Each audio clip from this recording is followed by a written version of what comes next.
Good morning again. Let's get started. So in the last class, we were working on this problem. Uh, so wherein we read an integer and we pass this integer to a function called as a print bits function. And this print bits function, this is how this is the code for the print bits function. Print bits in turn calls another function, read bit function. So the read bit function takes an n and the bit position I, and it tells whether that integer n has a bit 0 or 1 at position I. And if the size of the integer is 32 bits, which is usually the case, then so this loop will iterate for 32 times, printing uh, from the most significant bit to the least significant bit. So this is what we have seen in the last class. So now we would like to see how this set bit and clear bit function works. So let's see. So remember, set bit. What the set bit function does is it at the position given, at the bit position given, we should make that bit equal to 1.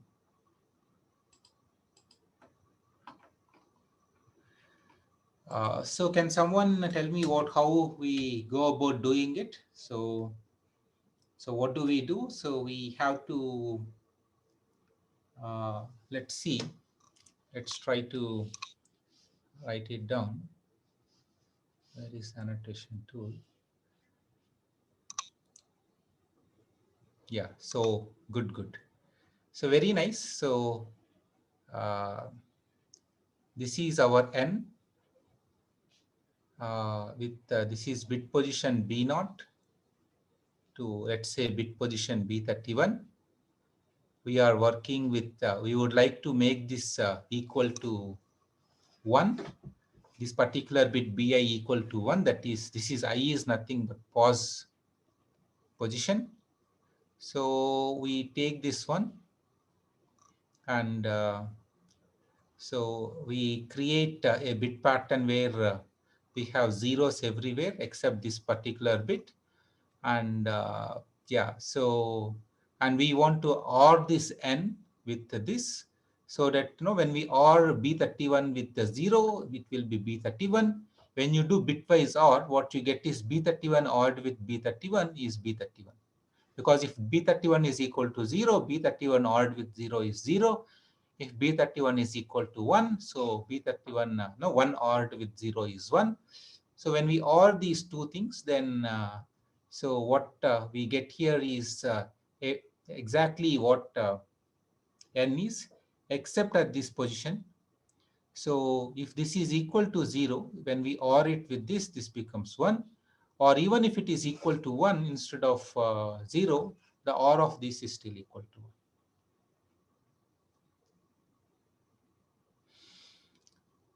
So this is how do we prepare this particular bit pattern.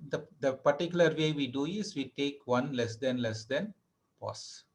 If pause is equal to 0, that is, so let's see, it's important to understand how this function works. This is pause and 1 less than pause. So if pause is equal to 0, then we are talking about bit B0.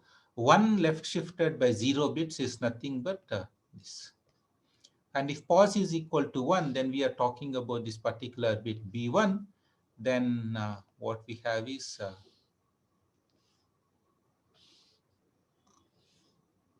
1 followed by 0. So yeah, so based on this discussion, the code for this will be like this. Okay, so you just take n. So let's call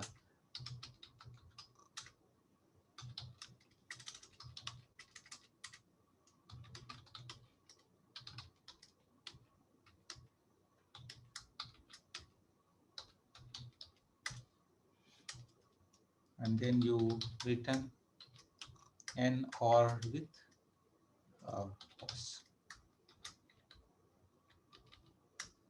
I think you don't need this. Sorry.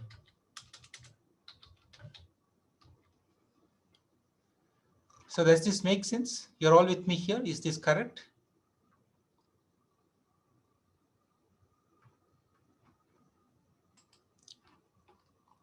So is what I did here correct, or is there any problem there with it?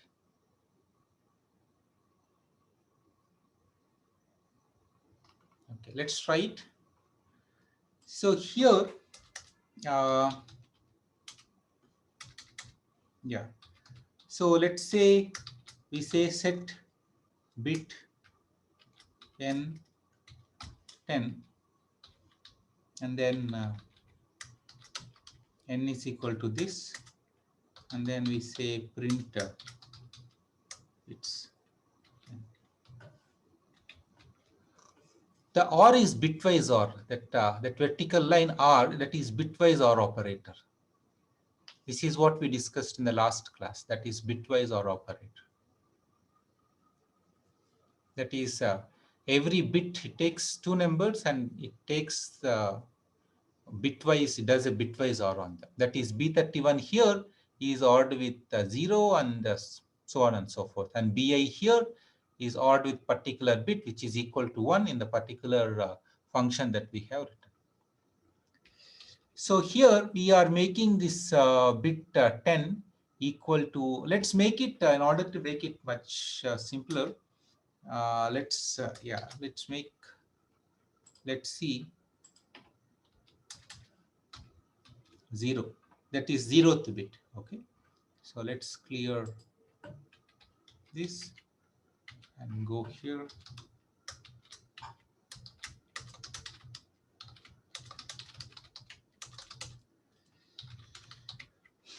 So GCC bits.c.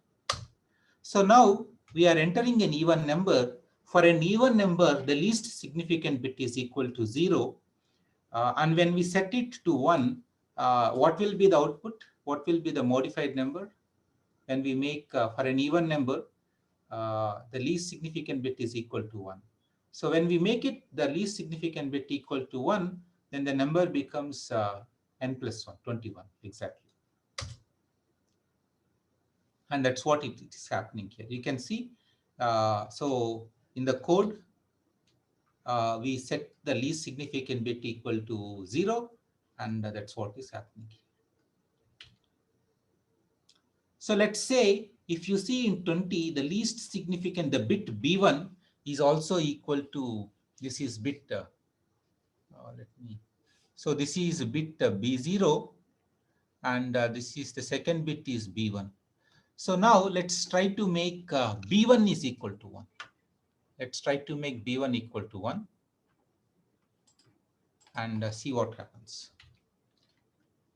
So instead of bit 0, so let's make it B1 is equal to 1. What will be the value of n? What will be the value of n? Will be 22. Again 20.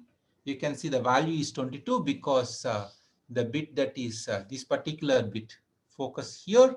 So this particular bit 0 got flipped to 1. Nice. Now let's go back and let's try to do one thing. So now let's try to do a clear bit function. How do we do the clear bit? Can someone help me out here? How do?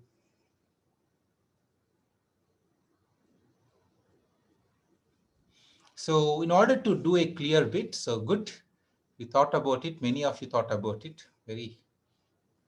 So let's say again, this is your original number. So B0 to B31.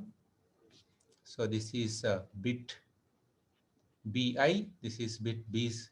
So in order to make this bit equal to 0, so what we have to do is we have to put 1 everywhere. And then here we have to put 0 and then again 1 everywhere. and then we AND this, bitwise AND. We take this number and we bitwise AND this.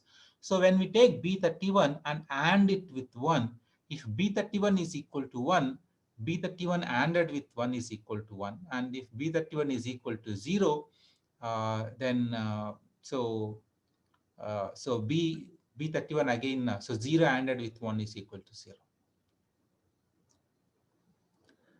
But if you look at BI, this particular bit, so if this is equal to 0, the AND of these two is anyway equal to 0.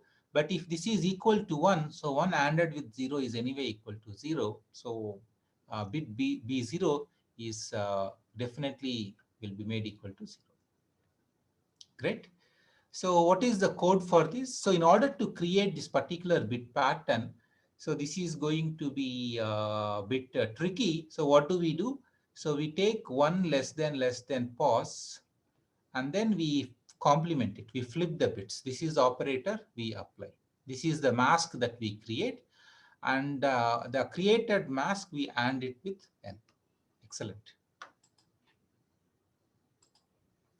So let me copy this code here.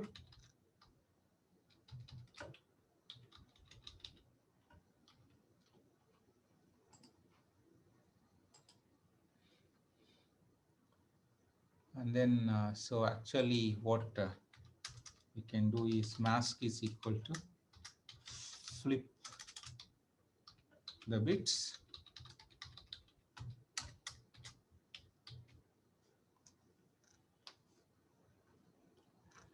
So now let's compile this code and see what happens.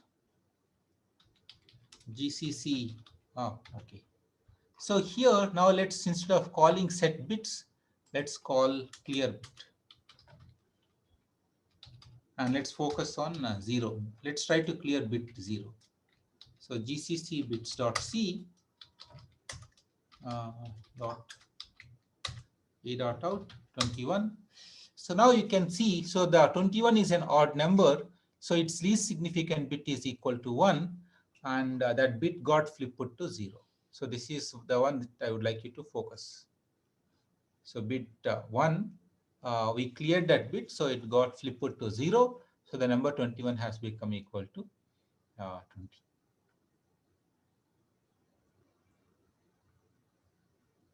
You're all with me here so far? Good. So you thought about it so before, so good, nice. And now, so one thing about this code is you can notice that we are for set bit function, we are returning a value and we are using that value to set n. But instead, we want to pass to clear bit function the value of n, and the value should have been modified. But here on line 55, you see the returned value is stored here. So let's try to write a new version of code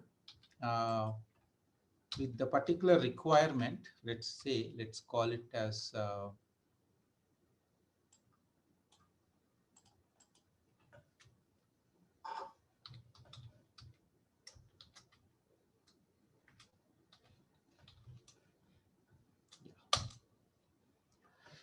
so here, so we are not happy with this particular thing. So what we would like to do is, this is what ideally I would like to have.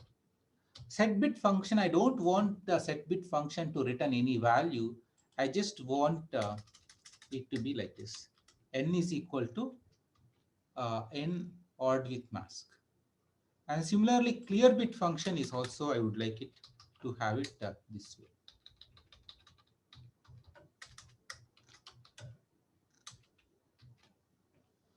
N is equal to n ANDed with mask. So now let's compile this program and see what happens. Okay, so right now we are clearing bit the 0th bit of what are the value n that we are reading. Let's compile this code and see what happens. So GCC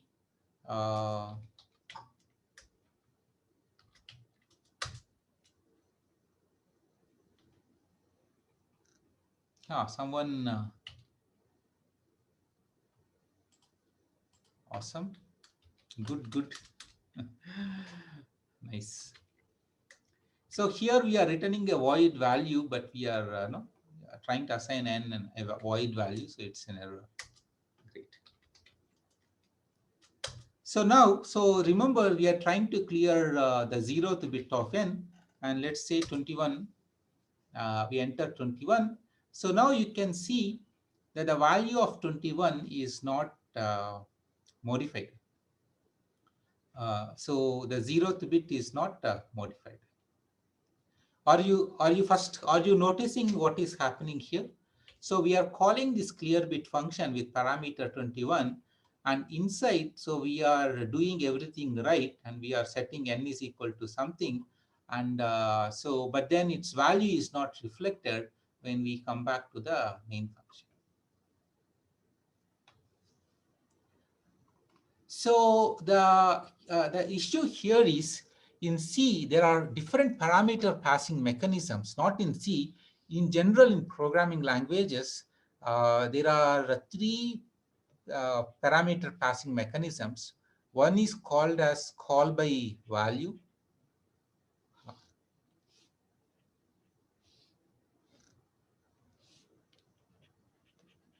One is call by value. Uh, Other is call by reference, or pass parameters by reference. And three is, there is something called as call by name also. This is really weird, the last one, so we don't even think about it. So for the time being, we ignore it.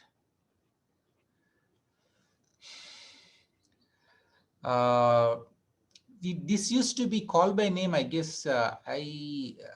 It used to be in some very old programming languages, I guess, maybe in Algol, I don't recall. I just studied, when I'm 15 years back in my programming languages course. So I just recall it as one of the parameter passing mechanisms, but I don't think it is there in modern programming languages. But you may want to check though. But C uses call by value parameter passing mechanism. So what it means is, so when in main, when we call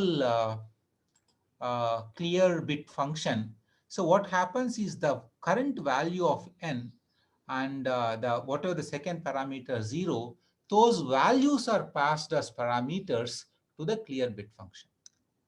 Those values are passed as parameters to the clear bit function. So there is no binding between the parameter n here and whatever the parameter that we are passing here. So there is no binding between the n here in the set bit or in the clear bit to whatever that we are passing here when we make a function call. Are you with me here? Are you all with me here? So in fact, for all practical purposes, in practice, the variables n and pos, they are local variables of set bit function.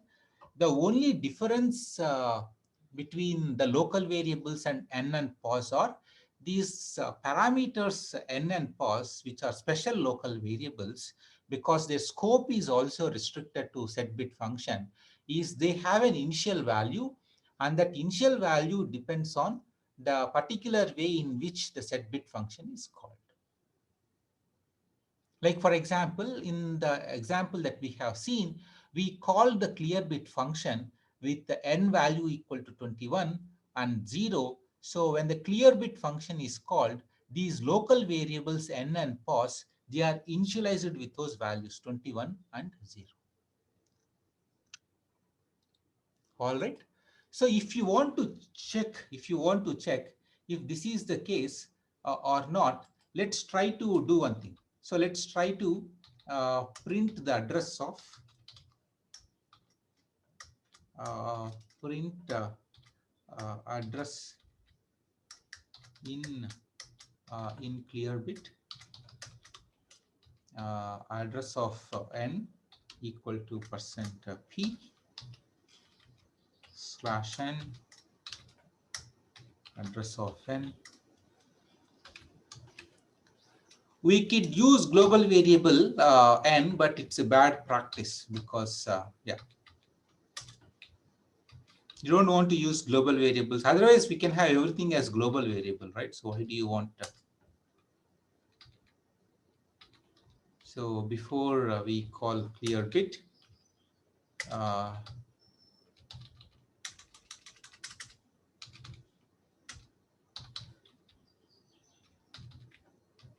okay.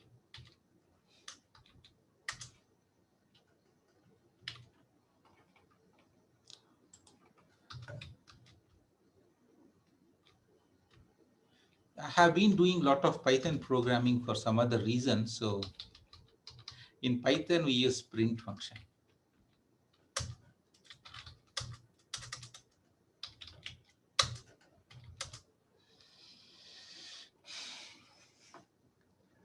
So if you see, um,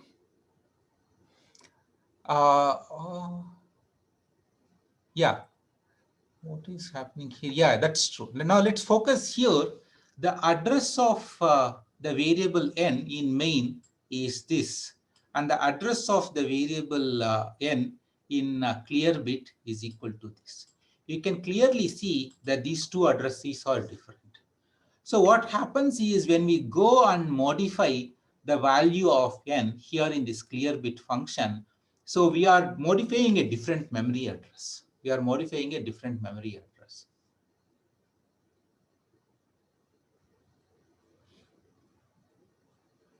In fact, I have a question for you. So we have discussed about it quite in length couple of classes back. Where will be the memory for n in the local variable n that is in main be allocated? Where will be the memory for the local variable n in main will be allocated? On the stack? And how about, that's true, how about clear bit? The parameter n in clear bit, where will it be allocated?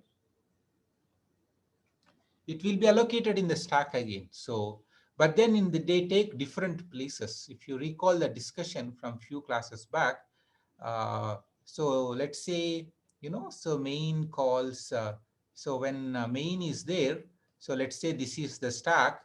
So this is the place you use the stack to store different information about main. And then no, this is all the activation frame.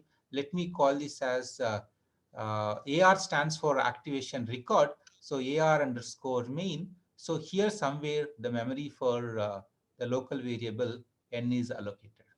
And when main calls a clear bit, so what happens is this is clear bit function.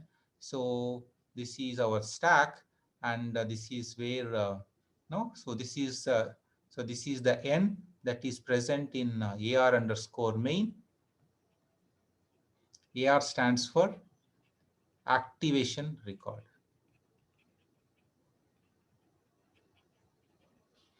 And then when main calls clear bit, so what happens is this is the activation record underscore.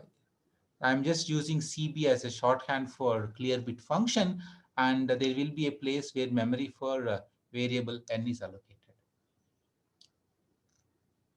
So the n here, so when main calls somewhere clear bit with parameter 21 comma whatever 0, so what happens is when this function is called, this n is initialized to 21.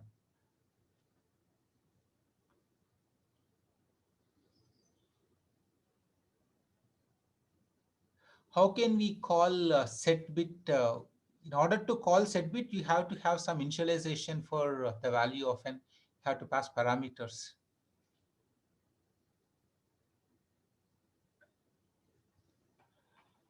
Are you all with me on this discussion? There are some questions. I will take these questions for in a moment. But are you with me on this particular discussion that when main calls clear bit, the local value of the variable n in clear bit is different from the variable n in the main. Okay, is this idea clear? So if you have any question on this particular thing, you may want to put a message privately if you are not sure. So all the time I will make it, I don't keep saying again and again, so because it may look awkward. So if you feel no, not all right to put a message here, send a private message to me. Okay, perfectly fine. Don't worry about it. Yeah, so when we talk about addresses, etc., these are all virtual addresses in the virtual memory addresses. Excellent question. So these are all the addresses that you are seeing here. This address is a virtual address, and this address is also a virtual address. No, the n of yeah. So good question. I'll answer your question in a moment. Yes. Okay. So good question. So I will revisit your question. That's a very yeah. So now, how do we solve this problem? In order to solve this problem, we introduce a new data type called as pointers. So what we do is, instead of uh, to the set bit function, so instead of passing uh, the variable n, we pass the address of the variable n. Okay, so that address of the variable n, uh, we pass it. Okay, that's what the idea is. So here, so let's look at set bit and clear bit. So here, when we say int star n, what it means is the variable instead of let me call it as nptr.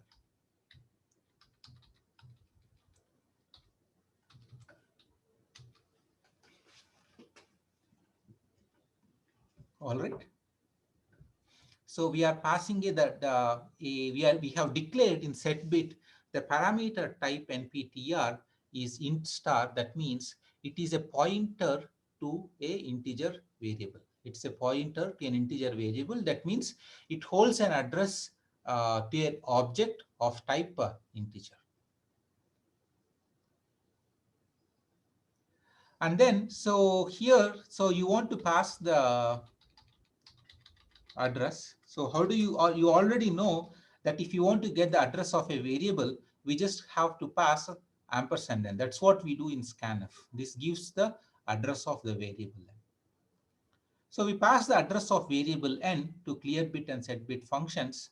And so here, in order to access the data that is present, yeah. So let me just finish this code, and then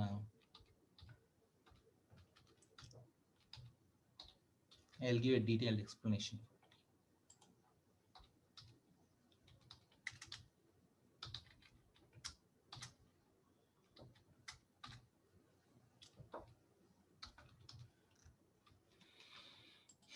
Okay, so here is what happens here. So now this is our memory. So let's say this is our memory. So this is our memory. Yeah. So in the memory, so when set bit function, so in the, let's see what happens. Yeah, we are going in the main function, the variable n, let's say it is present somewhere here. Okay, the variable n is this is the variable n. So variable n has some address. Variable n has some address. This is present in some address. Okay. So let's call it, as for the sake of simplicity, 100. 100 is the address of variable n. So when we call clear bit function, so we are passing to the clear bit function two parameters. One parameter is 100, that is address of the variable n. The second parameter is position, which is 0. It's not going to change anything. Are you all with me here? Now what we are passing to clear bit function? We are passing to the clear bit function the address of the variable n. The address of the variable n, let's say it is 100. Okay, so we pass 100 to the as parameter to. So now when we go to the clear bit function, let's see, when we go to the clear bit function, so now nptr is a local variable. Nptr is a local variable. So let's say nptr is present here. So nptr is a local variable, and it contains 100 because 100 is what we have passed. nptr contains the address of the variable n because that's what we have passed when we are calling the clear bit function. So the variable nptr, it is of type integer pointer. That is, it holds an object. It holds an address. Okay, and the address is points to an object of type or a variable of type integer. So if you want to, let me draw here. So this is pointing to this. So now once we have the address, it is possible for us to go and modify this address. How do we go and modify this address? It's that memory location associated with this address. We just use star nptr. When we use star nptr, when we apply a star operator on nptr, what happens is we go to the address that is present in this memory location, and you go to that particular address, and then so here when we use star nptr on the right hand side, you read the contents of that particular address, that is from address, and when we have a star nptr on the left hand side, we will be updating the corresponding memory location. Which memory location is being updated? The memory location or the address that is present in the nptr variable. So here we do a memory read from address, memory read from address 100. So here you do a memory write to address 100. Does this make sense? Are you all with me? And remember, the parameter passing mechanism did not change at all. The parameter passing mechanism is still the same because the NPTR, no, like if you change the value of NPTR, then it's not going to get reflected in the original program. So it is the parameter passing mechanism is still a call by reference, not call by reference, call by value parameter passing mechanism. The parameter will have still separate address. So now let's try to, I would like to draw a different picture for it. Let me draw a different picture for it. So let me run the program. Let's run the program, and then I will give a different picture. Okay. And then we will see what.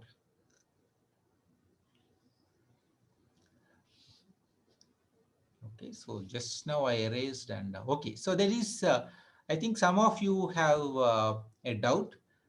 So again, I would like to repeat. So let me quickly repeat what is happening here. So the variable n, no, there is nothing like call by pointer. There is nothing like call by pointer. There is only call by value mechanism. There is C uses only one parameter passing mechanism, that is called by uh, uh, value parameter passing mechanism. So let me draw a different picture for you so that it becomes, yeah, let's draw a different picture. Okay. So now you have main. Let me draw it a little bit.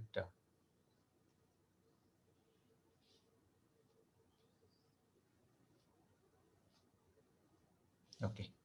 So here, let's say this is main. So at some point, main calls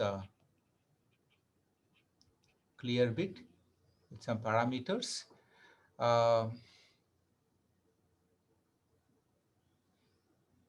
good. So there, I have a bunch of questions. I will answer all those questions. Very good questions. So this is the stack, program stack. So this is the activation record for main, AR underscore main. So what is happening here? So on this activation record, there is memory for variable n is allocated. Let's say this memory, let's call this memory as 100. Are you with me till this point? That n is a local variable to main.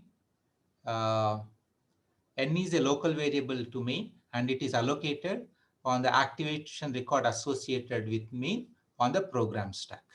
On the program stack. This is the program stack.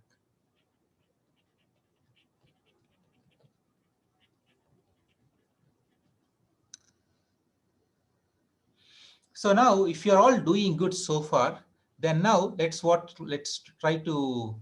So let's see how the stack looks like when main calls clear bit. So when main calls clear bit, so this is the activation record for main. It still remains the same, and then that this is the variable n, and its address is 100. So now you have the activation record for clear bit, AR underscore clear bit. And then if you see, clear bit has, so now let's go to clear bit function. Clear bit has how many variables are there in clear bit function? How many variables are there in the clear bit function? There are three variables, nptr, position, and mask. nptr, position, and mask. Let me make that clear. Uh, so this is, let's say, nptr. So nptr, position, mask, all these are allocated memory in the activation record associated with CP.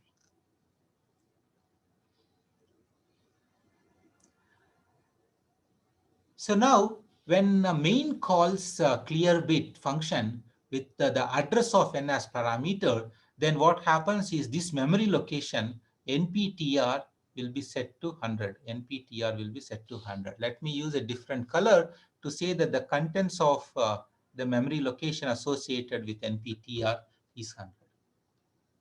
nptr itself will have some address. nptr address could be 120, for example. Okay, I'm just saying 120 or some address nptr. But what nptr contains is the address of the variable 100. Are you all with me here till this point?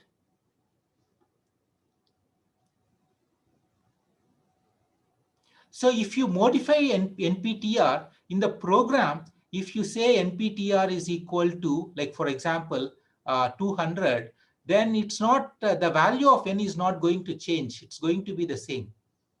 If nptr is equal to 200, this address, the value that is present in nptr is going to change. The original n is not going to change at all. It's not going to change at all.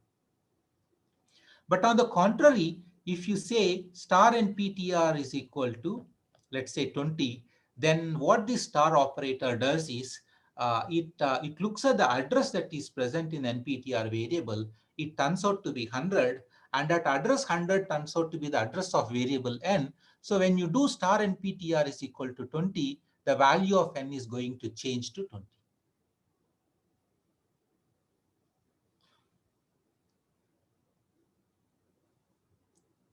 No, we cannot change the address of the variable n. So by making nptr is equal to 200, the value, the address of n is not changing at all.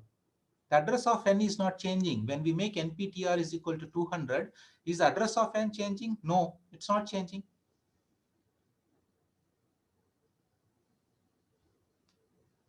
Because if you look at the program stack,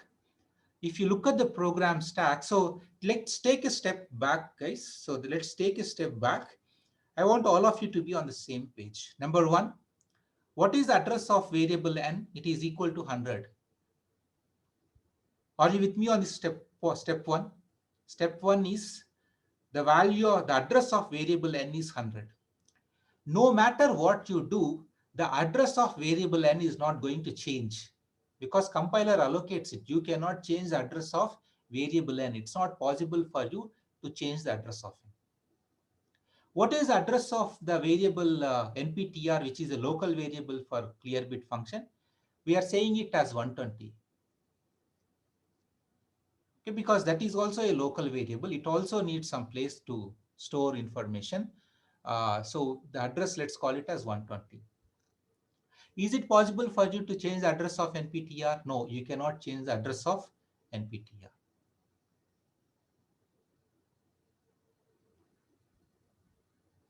So, but when we do, let's say, before we go to the other case, uh, let's do this particular thing.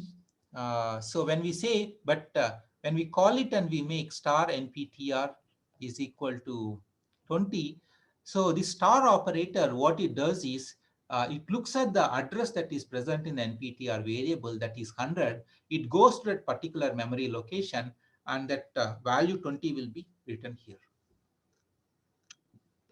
Are you with me on the star operator?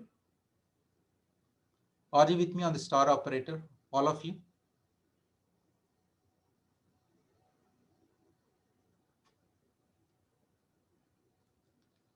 So now there is this question, uh, what if I make nptr is equal to some 200 and then do star nptr?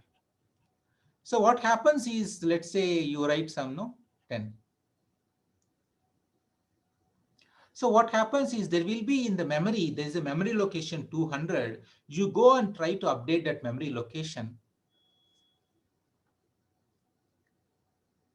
See, star nptr is very simple. You just, what is the value that is present in the variable nptr, that is 100. You go to that memory location 100, and that at the memory location 100, you go and update that memory location 100. And in this particular case, the memory location 100 turns out to be the address of n.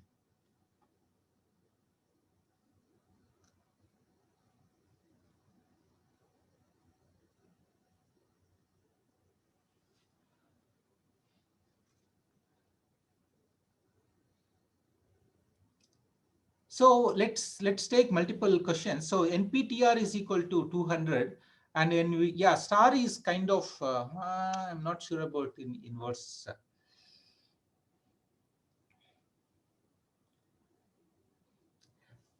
There are few questions. I will take your questions in a moment. Let's say nptr is equal to 200, and when we take star nptr is equal to 10, you go to the address. Okay, so this is, let's say this is nptr. This is how I would like you to see. nptr now contains 100. When we apply star operator, okay, sorry. So when we apply star operator, you go to the memory location 200. When we say star nptr is equal to 10, you want to go and update it with 10. Are you with me here? And the address of this variable nptr itself could be something like, this address could be something like maybe 120 or whatever it is. So nptr contains, let me use this, I don't want to confuse you. So nptr is the name of this memory location. It has 200 in it. You apply star, you go to the memory location associated with 200, and you update that location. Are you all with me here? Let's do a checkpoint here, and then I will take more questions from. If you're all with me here till this point, I will run the program and see what is happening, and then after that I will take more questions from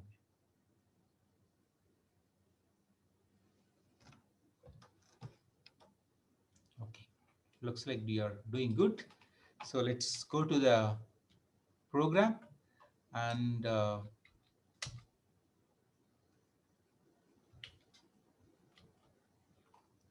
okay.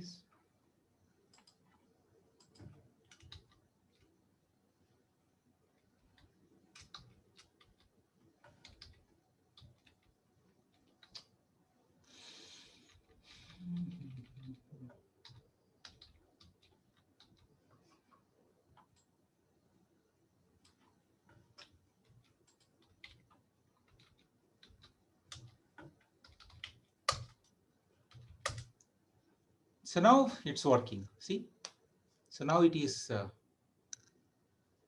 Int star is nothing but, okay, I'll explain those few questions later, but now you can see that the modifications that are made in the clear bit function, they are reflected so in the main function.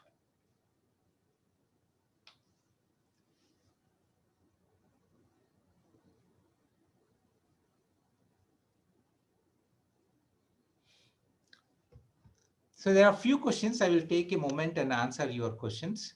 But here I want you to, the first step is, uh, we are passing, to summarize, we are passing arguments through call by value mechanism. In clear bit, we are passing the address of n. And so here uh, we can see the particular, on the right hand side, we are reading. In order to read or write, we just use, this is what is called as a pointer dereferencing. This is when we use star pointer. This is what is called as a pointer dereferencing.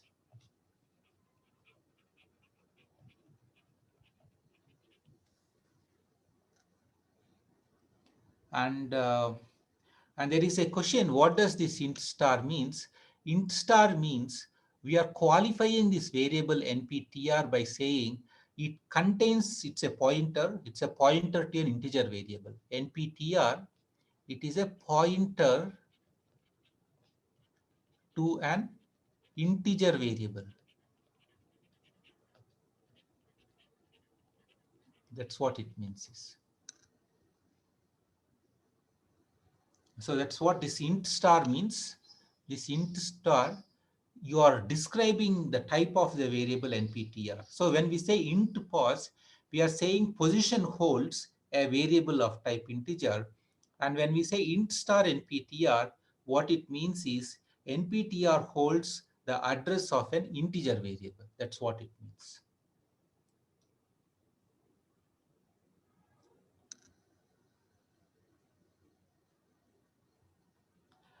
And I also want you to, there is one question from Shashwat. So actually it's not, if you look at the way, if you something like n is equal to n plus 1 versus star nptr is equal to star nptr plus 1. If you look at n also, when it is used on the right hand side, we are reading its the contents of the memory location associated with n. And when we are using it on the left hand side, then we are writing to the memory location associated with n. The same thing we are doing here when star nptr is there on the right hand side. Now we are we are reading it here. This is a read and this is a write. And same thing here also, right? So this is a write, this is a memorite, this is a memory.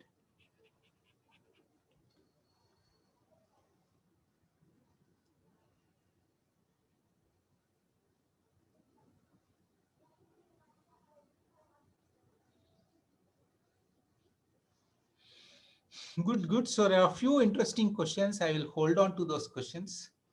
Uh, and I'll answer them slowly. You'll get, but all the questions that you're asking are interesting questions. So Kush asked this question. So yeah, you cannot have, this question is, can I say NPTR is equal to 1200? Will the address of NPTR changes? No, it doesn't change. It complains, no, this is a constant value. So when you use ampersand NPTR, let's say the address of NPTR is 200, you are trying to say 200 is equal to 1200, and the compiler complains that you are trying to assign a value to a constant location. So it's not a valid L value. So it's not allowed. You cannot change the address of a uh, variable in that fashion.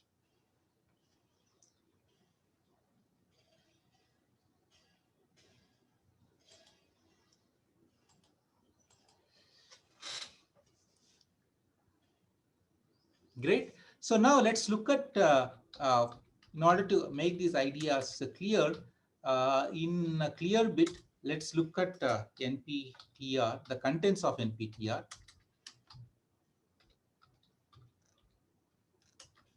Uh, Before we do this, so now after seeing all this discussion, do you now understand why printf requires parameter as n?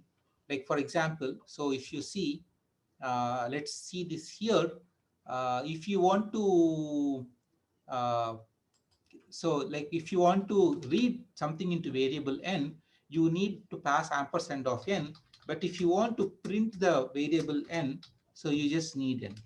So now does it make sense why scanf requires ampersand as n as a parameter, but whereas printf reads only n as a parameter? Does it make sense? How many of you understand that why the parameter for scanf is an ampersand n, but whereas for printf it is an n? This is a very, very important thing. Once you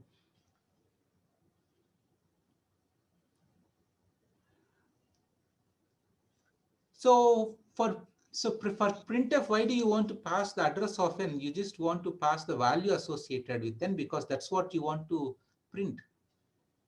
It's not modifying the value. So, well, if you pass the address also, it can print, but it's not necessary. You are just printing the value.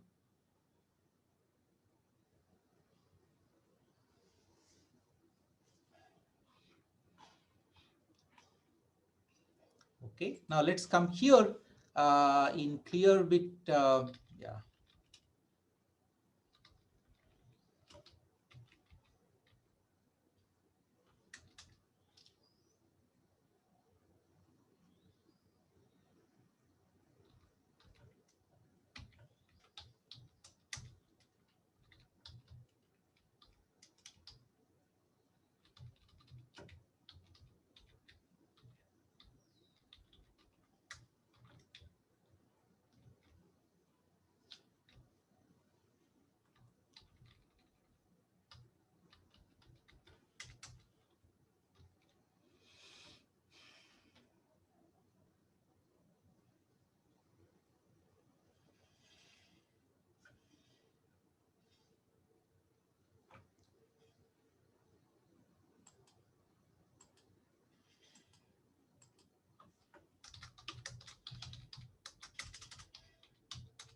Yeah, no, I'm not doing anything on the terminal. Yeah.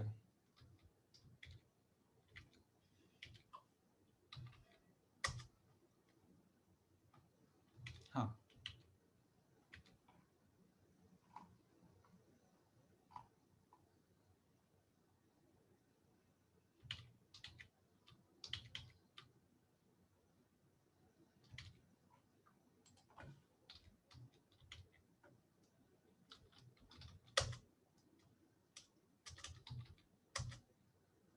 Yeah, there are some bunch of warnings, so it's okay.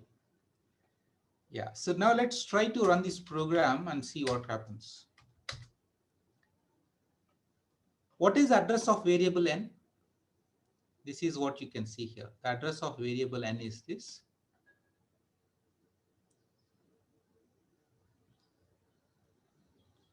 Huh.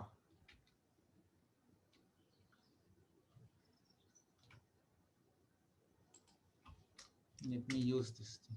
Okay. This is what I would like you to do. Let me compile my program again. GCC.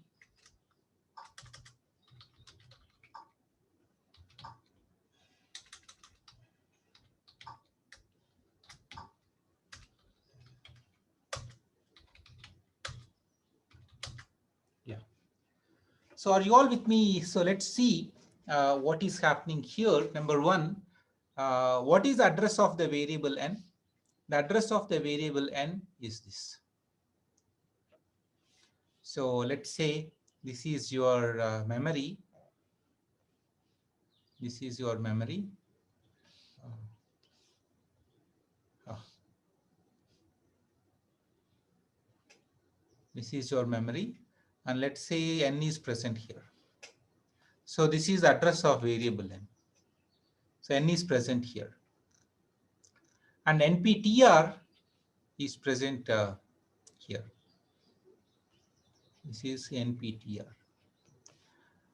But nptr, it contains, if you look at nptr contains, so actually what I wanted is something different. I think, let me go back to the program. Sorry guys, let's give a,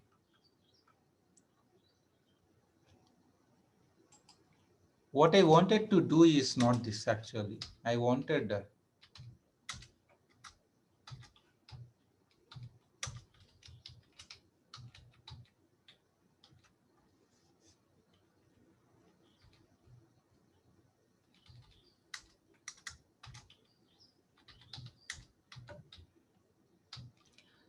see what all the things that I am printing here. So in the main, we are printing the address of n. Here we are printing nptr,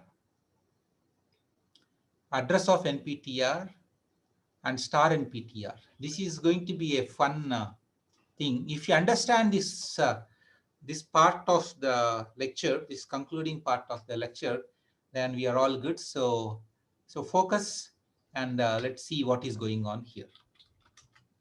I hope I have everything in place. GCC bits underscore ptr. Great. So number one. So yeah, sorry guys.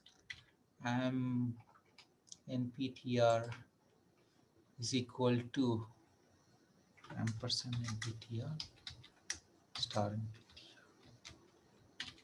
Let me compile again.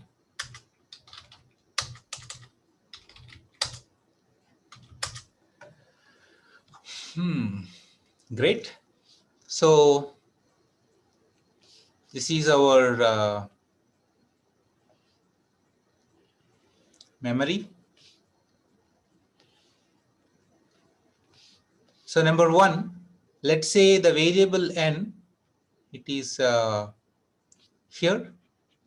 So the address of the variable n is this. The address of the variable n is this.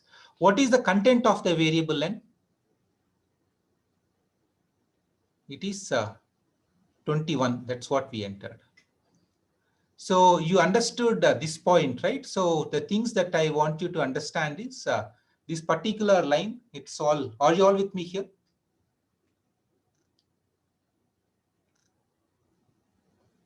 Yeah, %p prints it in hexadecimal value. Because of that, the thing changes. Okay, %d prints it in a decimal. So because of that, you have seen a different value before. This is the first thing I want you to understand. The address of variable n is this, and n contains 21. First point. The second point is there is a variable nptr. I will use a different color so that use a green color for this. This is nptr. And what does nptr contains? nptr, if you see, and so nptr, it contains the address of variable n. So it contains the address of variable n. Does it make sense? Because you can see here, you can see this value and this value are the same. Okay, nptr contains the address of n. Are you all with me here? nptr contains the address of n. Are you all with me here? So this is what this value and this value, they are exactly the same. Address of n and what nptr contains, they are exactly the same.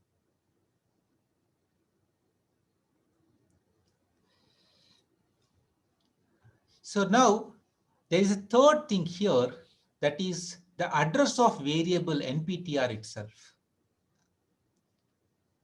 So the address of variable nptr that is being printed, so this points to here. Are you with me here? Again, one more check. We are taking one step at a time.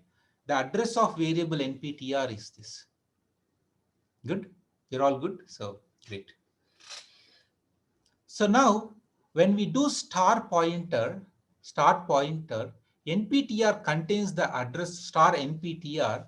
nptr contains the address of n. So when we apply a star, so you take this address and now you apply a star, you move to that particular address and you read the contents of that address and you print on the screen.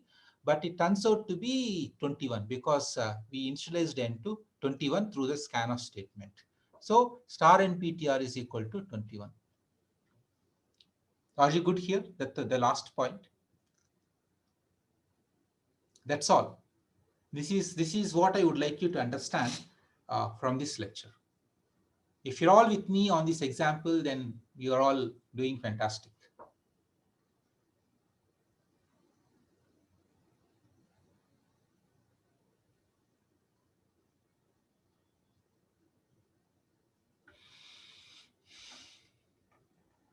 Okay, so I think if you understood this much from this class, then you are it's great. And yeah, I think maybe we should take a break here, because when we move to arrays, things becomes they not complicated, but maybe we should touch it in a different class.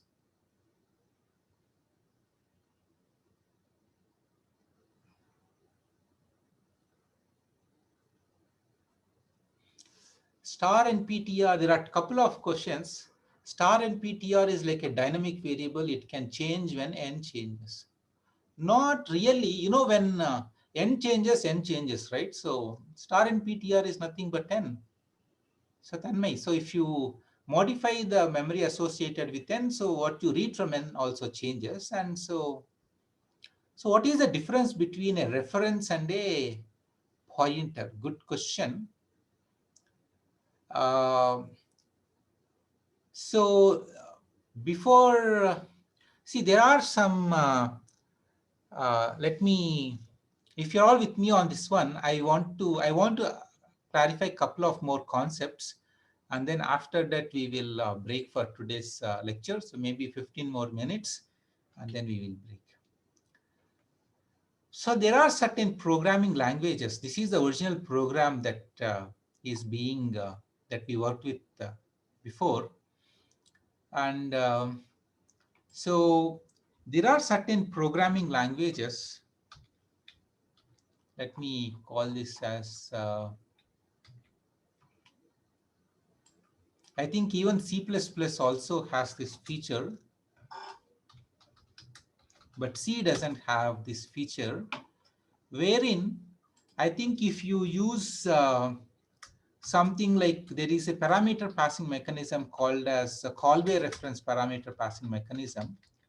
So wherein when we say n is equal to n ORed with mask, or n is equal to n and with mask, then what happens is, in a call-by reference mechanism, when we do this thing, the modification that we made locally in this function gets reflected at the place where we are calling it. That is what is called as a call-by reference mechanism.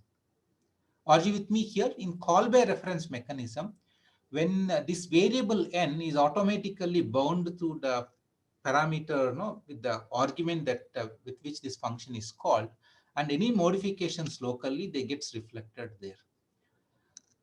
So I think in C++, if you put something like int ampersand n, then this feature is not there.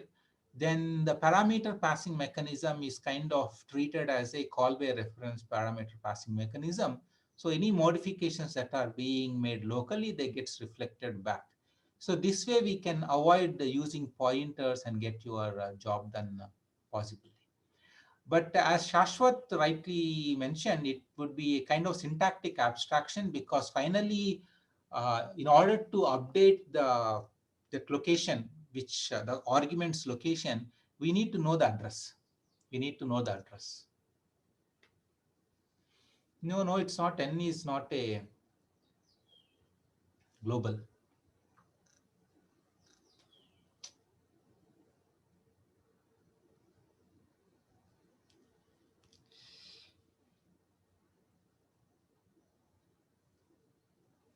Okay.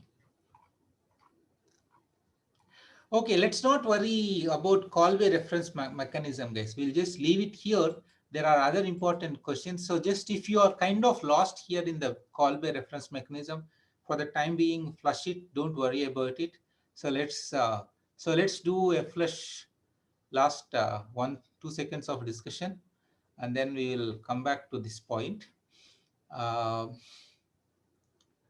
So this question is, yeah, so there is this question that is, let's go, there are two questions that I want you to, yeah, there are two things that are there.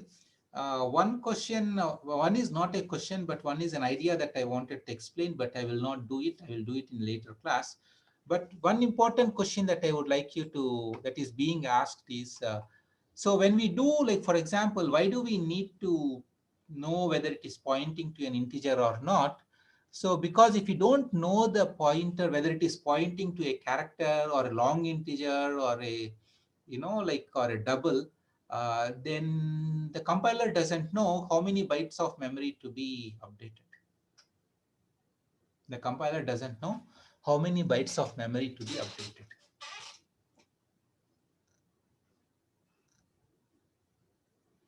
Are you with me here? Like, for example, if it is all void, there are two problems you will face. Let's say, for the sake of thing, we call it as you don't care and you say void star nptr. Then let's say if you read star nptr, okay, let's say in some you just have a simple print statement with star and ptr. Should How do you, there are two questions here. How many bytes to read? Should we read 1 byte or 2 bytes or 3 bytes? Or it doesn't have type, okay? So you don't need, void means no type, for example, okay? You don't want to give the type of the target object. Just by knowing the, let's say the address of something is 100, just by knowing, no, like, for example, you go to a movie theater, your friend tells you, like, your seat number starts at row C and 8, no, seat 8. So is it good enough for you to know whether you have 4 seats in a row or 1 seat in a row? How do you know? You need to know how many seats are there starting from that point for you, right?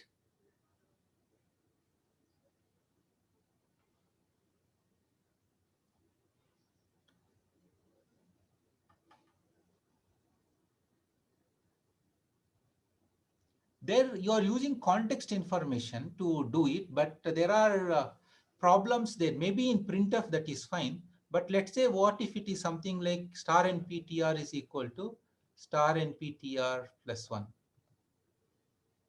Then how do you do this increment? How many bytes are there for nptr to do the increment operation?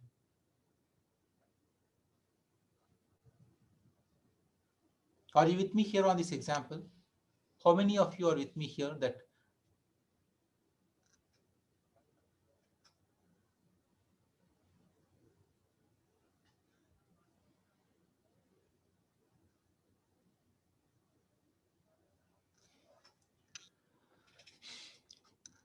I think we should stop here, because although these ideas, I'm sure most of you understood this, but it takes, I want you to go back, review, and come back, so that all these ideas are completely sunk in your mind. So I'll take a stop here, and let me.